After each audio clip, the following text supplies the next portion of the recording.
What is up, guys? Thank you guys for tuning in again to this full build video. Now, this is a normal standard cockpit procedure, so just glued the pieces there, and now I'm painting it olive drab. Go ahead and paint all of your other pieces olive drab while it's on the sprue. Why not? They're all laid out perfectly for that anyways. So, just a good way to get all your parts painted, a good primer base, and then you can move on to the next step. Alright, so I put the black on already to all the basic parts, and now I'm just going to touch up some areas with silver. And in a minute, I'm actually going to be dry brushing all of this silver stuff to highlight all of the areas that are pretty much hidden by the black. So it brings out all those corners, like where it could have like worn off and stuff like that. That box actually turned out really well. I'm happy with that, and it's really cool to see what silvering effects do and how cool you can make things look. So as you can see, you turned a boring green box into something that looks fresh, and you didn't have to put too much work into it other than just knocking out those corners with the silver brush. And that's all I did, was just bring the corner into the middle of the box there, along with all of the other cockpits too. So that is for the night lightning, and you can see it has a different box in the back because it had a radar dude in the back. This is the Droop Snoop lightning, the version B. I did variations of these, so I didn't have like the same color on everything for all three of these cockpits. And just gonna assemble the wings here. They come in two pieces, just like pretty much any model, and just stick them together and put some light Tamiya cement on it. That seems to work pretty well for me. And I do tape the fuselage together because it was kind of coming up. Here's the twin booms. I wonder who named the twin booms. Who came up? Why are they called booms? I don't get it. But anyways, so you're going to want to put the landing gear in first, obviously, and then put some cement on them after you squeeze them together.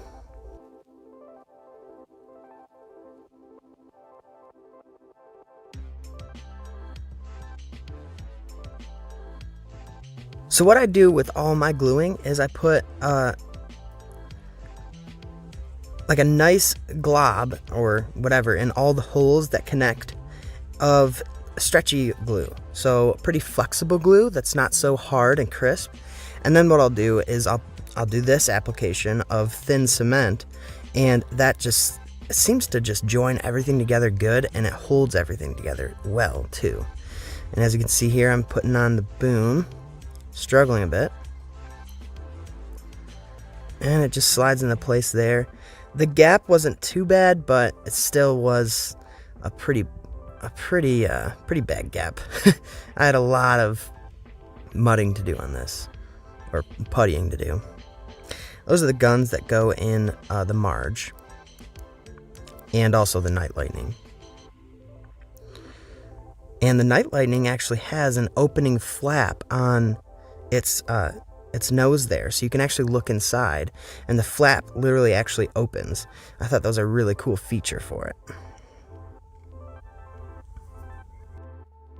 Alright, just stick that in there, and there you have it.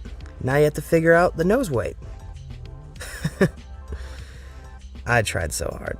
This just didn't work. I don't know what's a better method for using nose weight, but these little fishing weights, they suck. I crammed as many as I could into that nose, and it just barely does the job, so I have to figure something else out. I think what I'll do is what would be better would be would be RC weights and just freaking load it up. So there you can see that hatch moves up and down. I think that's such a cool feature.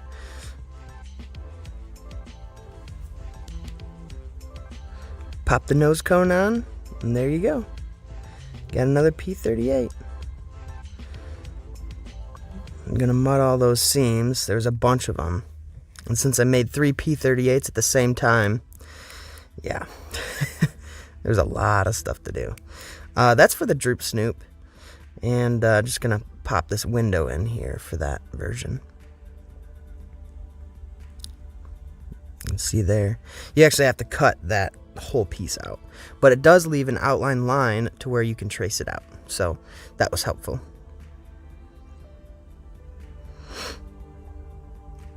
And I just use micro crystal clear glue on all my clear parts. It's a nice flexible glue that it sticks pretty good. I'd like to get some clear Tamiya glue. Some people use that, and that looks good too. It looks easier to use. So yeah, so each P-38 has a different malfunction of how I got nose weight into it. One of them has it in the engines, which I didn't even show. This one has it underneath the bombardier area.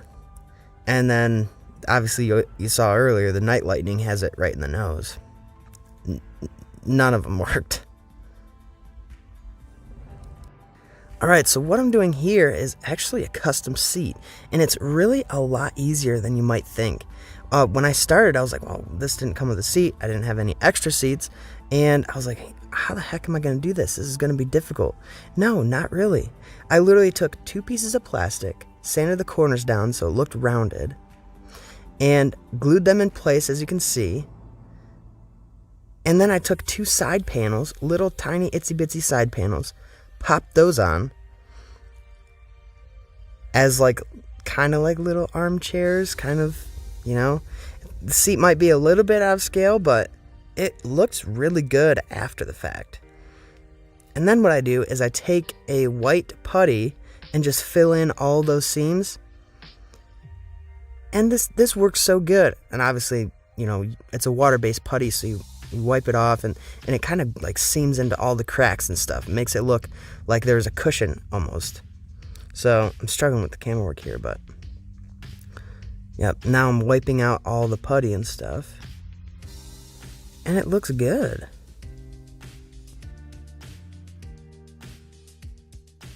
And you can see with the putty, since it does dry hard, you can actually add textures with this putty. And you can kind of make it look like something was there, something is there. So like a cushion or, you know, a cloth or something like that. So I added a little bit of texture onto the seat as well, just to make it look a little bit more realistic. And there you can see I'm just loading it up even more with weights. I'm just trying to weigh the airplane down. I probably didn't have to do this step, but since I had windows on it and it was like my 4th build, I was worried that you could see inside the windows and see those ugly fishing weights. So I just contracted a little extra piece, and I popped it on top of those so that those panels would fit over it. And it was literally a waste of time. Yeah, it was a waste of time. I didn't have to do this, but I did. I learned some lessons from it, and I kind of like the fact that I did it, but at the same time, it's not necessary, guys. You don't have to do this. This was a mistake. But whatever. We make those in modeling all the time. Doesn't matter. It happens. It's okay.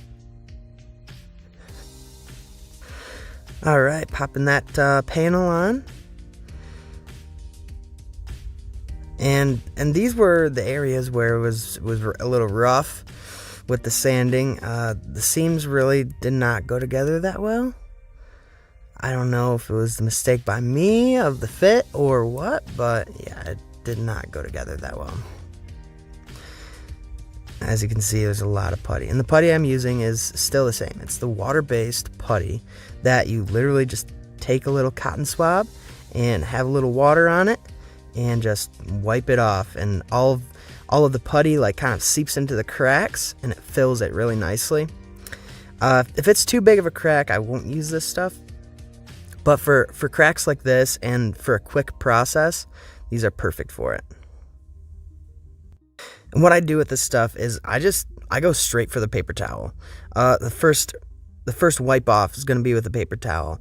And I have a wet swab there, and I'm just constantly wetting it and paper toweling it and wetting it and paper toweling it, and eventually you get into no seams.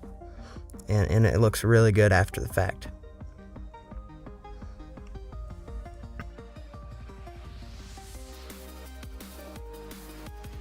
Now, when you're wiping this stuff off, it doesn't take much. It literally just takes a few swipes and you got a smooth surface. Like here, I'm just being really light with it. I don't want to lose where it's built up, and I don't want to lose where it's actually in the cracks, because there is a way to wipe this stuff off way too much. So this is the major error that I did. It gives you instructions on where to cut this thing out for version A, the Night Lightning, and yeah, I cut it way too big, so I had to do some fixing on this bad boy. So I cut out a little piece and glued it to the bottom of there so that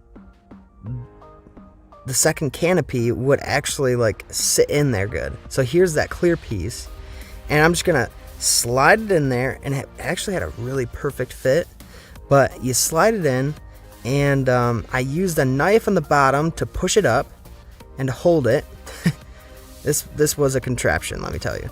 And so anyways, where I cut right there on where the canopy goes, I cut it way too big, so the gap is like literally 1/8 of an inch.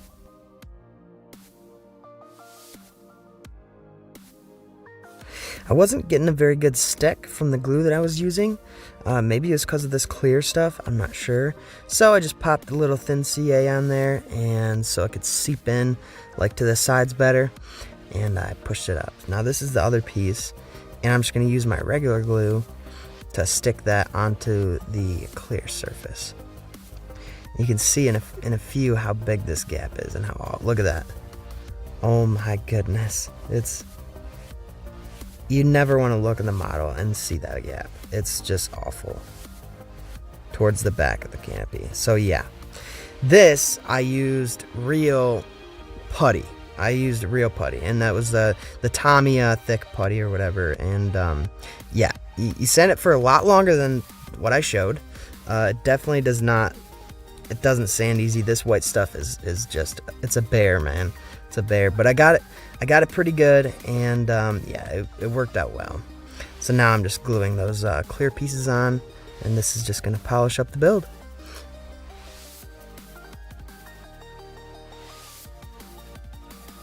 This is the Droop Snoop's nose.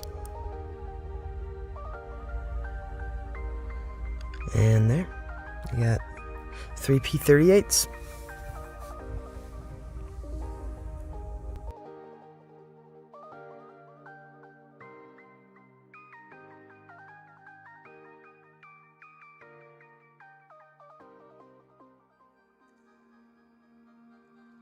Alright, let's get cracking on the painting.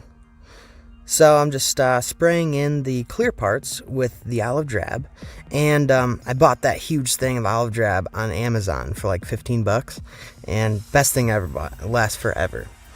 So yes, you paint all your clear parts so that you can see the green on the inside. It makes it look a little nicer, and then you get to your first stage of weathering.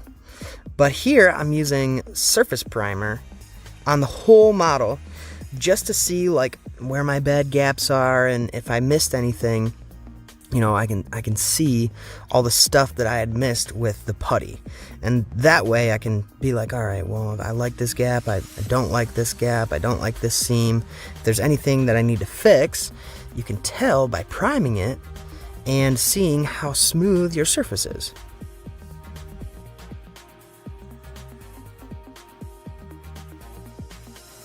And I just primed the whole model. Alright, so first step of weathering. I painted these areas silver, and then I applied water and sprinkled salt on top of the water. I used an oil-based paint, so the water didn't really disperse very well. It kind of bubbled up. But I don't even know if I did this the correct way anyways, this salt weathering technique. But now what I'm doing is taking that Vallejo primer and just coating it, because I wanted some olive drab to come through as well. And yeah, like I said, I don't know if this is the correct way to do this or not. I'm really not sure. You'll see later how it came out. But it's definitely interesting using that type of salt. I don't even know if I used the correct type of salt. So anyways, I repeated the process, put more water on, put more salt on, and then did my final coat of black.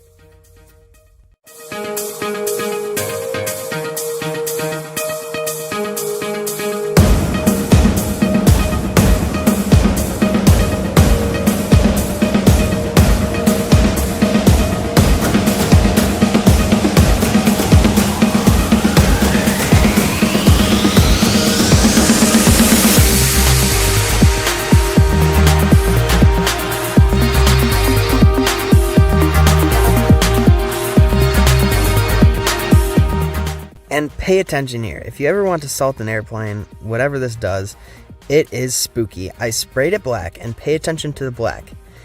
All of the paint around the black literally disperses and it spreads out.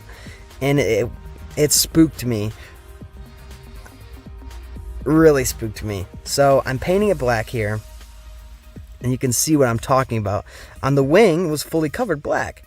But now you can see all the green is like showing through.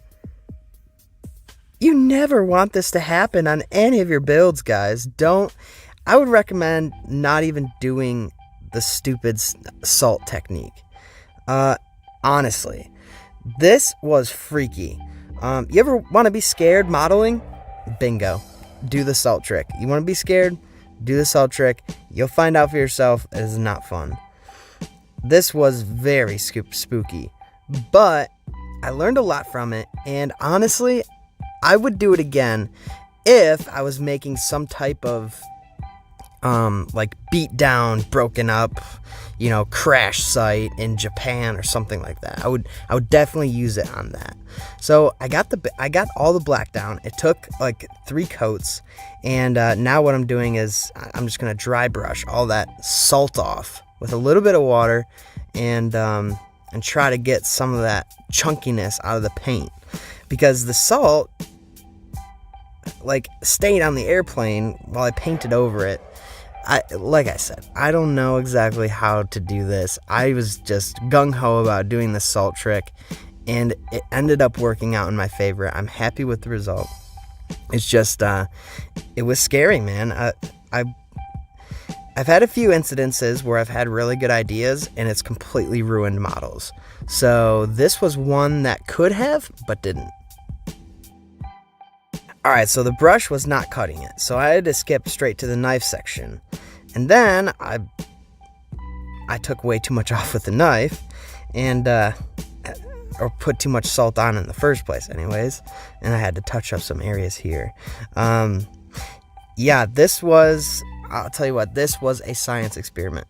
This was fun for the time being, but watching it later, it's like, I think I would have rather did something else, maybe, instead of trying the salt trick.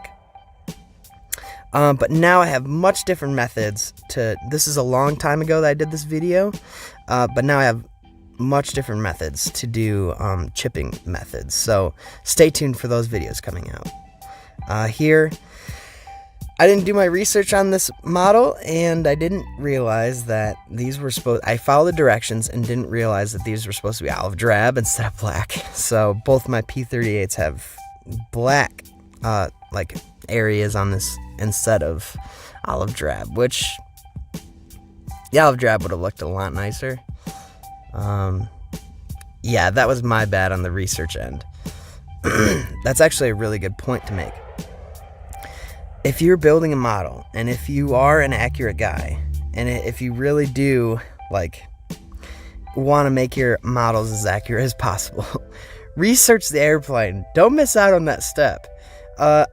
It's happened like 4 times to me where I've just followed the directions and did it the way the directions did it, and it doesn't work out, because then you get done with your model and then you find out after the fact and you're like, oh crap, oh no, what am I doing? And the whole thing's basically, I mean, in my opinion, these aren't ruined, but I would definitely rather have olive drab. So this I used Blue Angel Blue. This was a project to get these circles on. I didn't have any tape and I wasn't gonna buy any, so I just hand did it, and it worked out well. But this blue, it just looks so nice. This Blue Angel Blue looks so nice, and especially when it has a nice gloss on it on top of it. I really like these spinners. They're probably my favorite spinners in the bunch.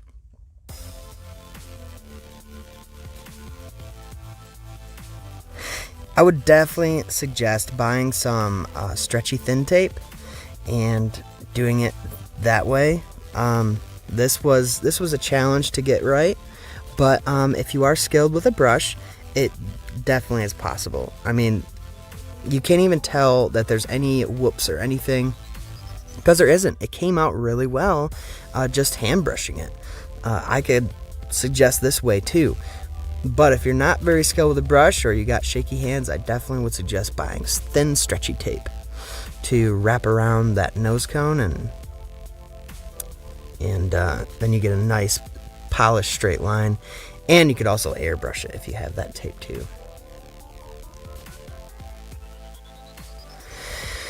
Alright, so now to my favorite part of any build is the decals. This is literally my favorite part. I love doing decals because it's just like, it's polishing it up and it's putting all the cool like designs on the airplane. And this is really where the airplane starts to come into fruition. So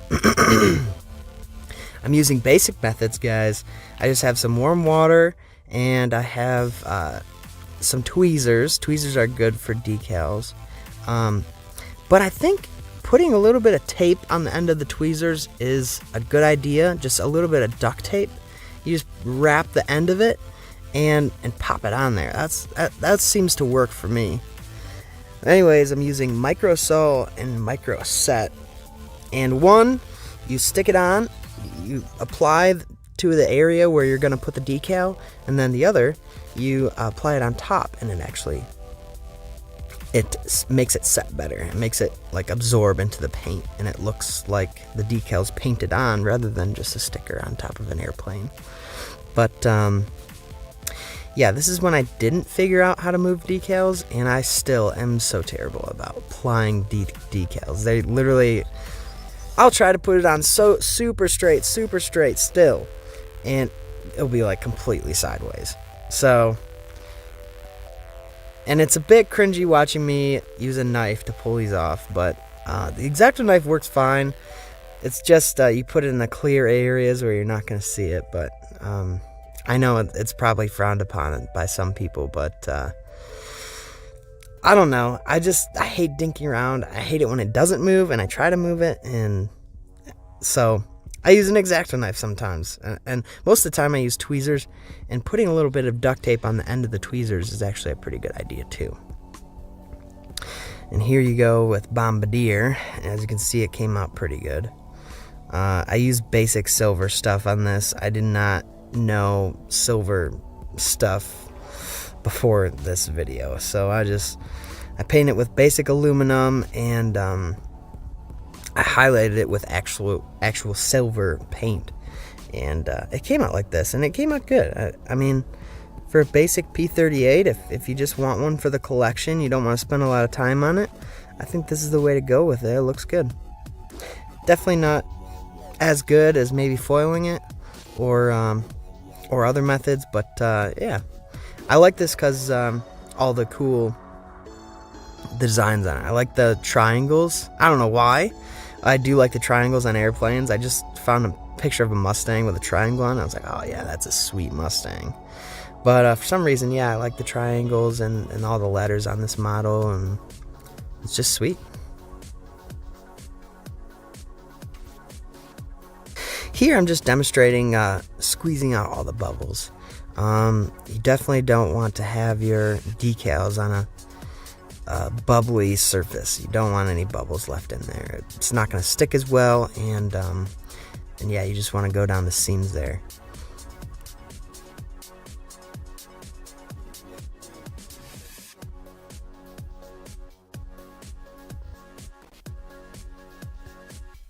Alright, so I already did all the music stuff for this video, and picture stuff, and other stuff, and definitely found a boring part. So, apologize for that. I love filming this. I love filming just the stars and stripes and the US emblem.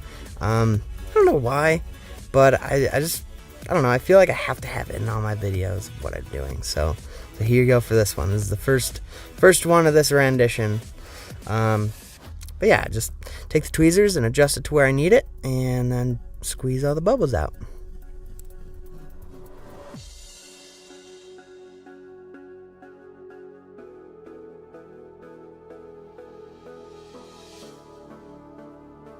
So what I'm going for here is just a nice light oil wash, and I'm using an oil paint, a Model Master oil, and this is a brown one on the top and a black one for the panel lines. And I didn't go too far into weathering this model. I wanted a nice air show finish.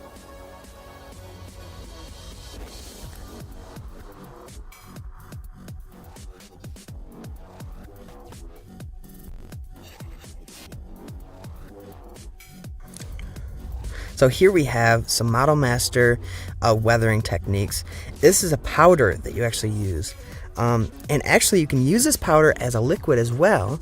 You can actually mix this in with water too and apply it that way as well if you want it to like seep into cracks.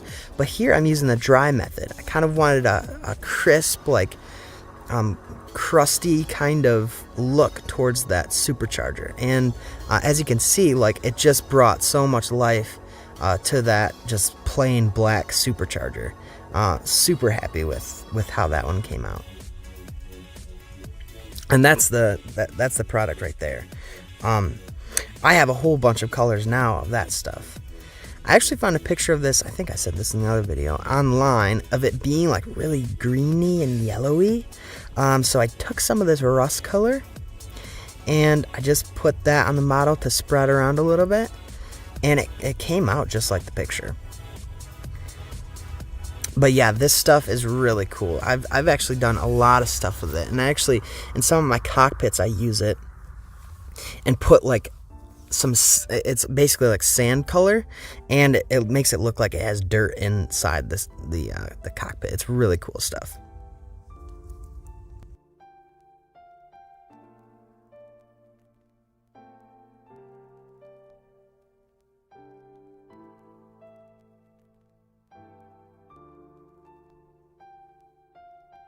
So here, I painted, obviously you can see, I painted those panels silver for whatever reason. I think it's historic. I think it's accurate. I think they did have those silver. But basically what I'm doing is I'm trying to make it look like it has fuel on it. I've seen some jet guys airbrush like crazy and make their exhaust systems look like it has like fuel on it and stuff. So I'm just trying to mimic that. This is a first rendition of this, and basically what I'm doing is I take a really light watered down paint, and then what I'm doing here is just dipping it in the water and adding more water to just thin it out and spread it out.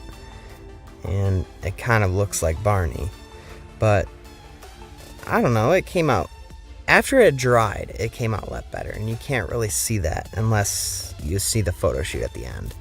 So yeah, I'm just taking this red here and gonna kind of mix it in with it, because I saw some purples and some oranges and stuff on some examples, and I'm just gonna take that purple and do the same method. Just stick it on there a little bit and make it kind of look like it has fuel on it. I don't know.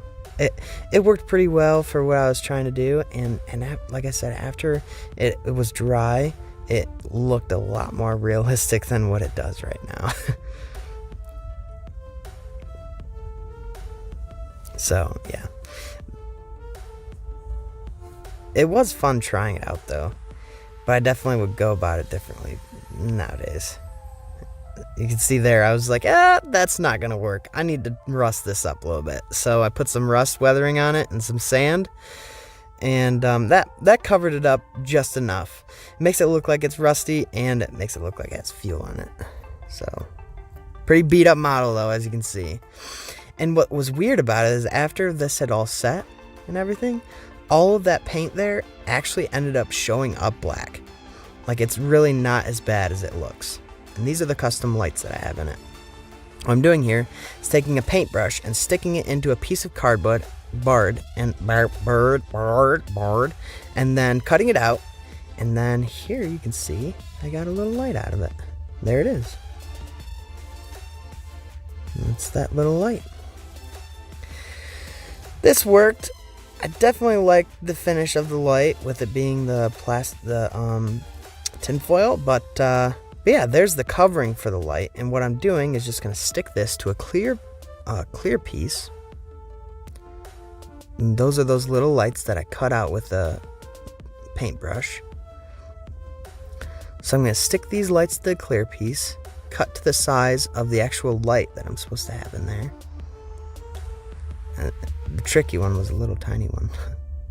I might recommend, I figured out you could use like a hole punch maybe, other than a paintbrush, and then you can use the end of a paintbrush to just indent the hole punched tinfoil. But this worked good. I like the finish of that little light. You can barely see it inside the model anyways. Take that, yep, stick it in there where it's supposed to go, and then you cut off the excess.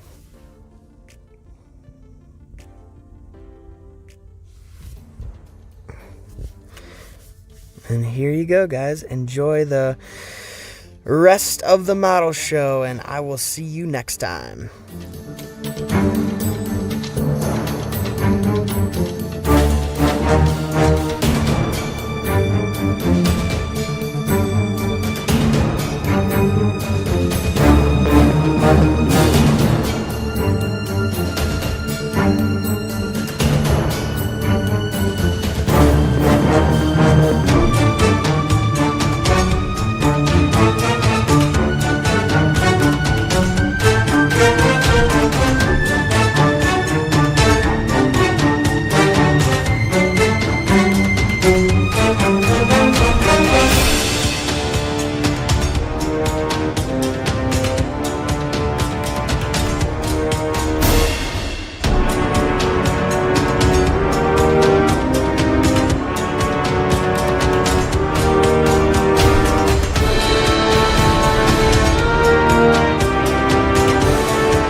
Shout out to all of my subscribers out there. Thank you so much You guys are awesome.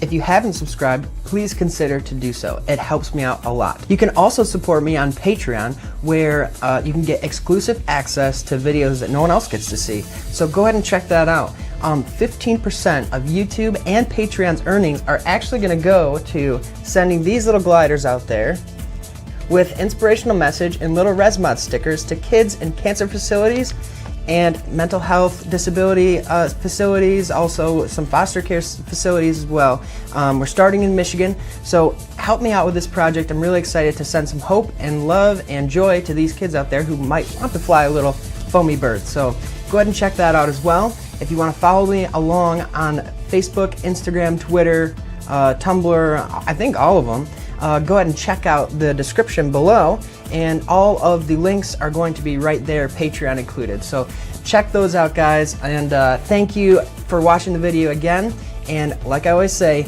let's get back to building.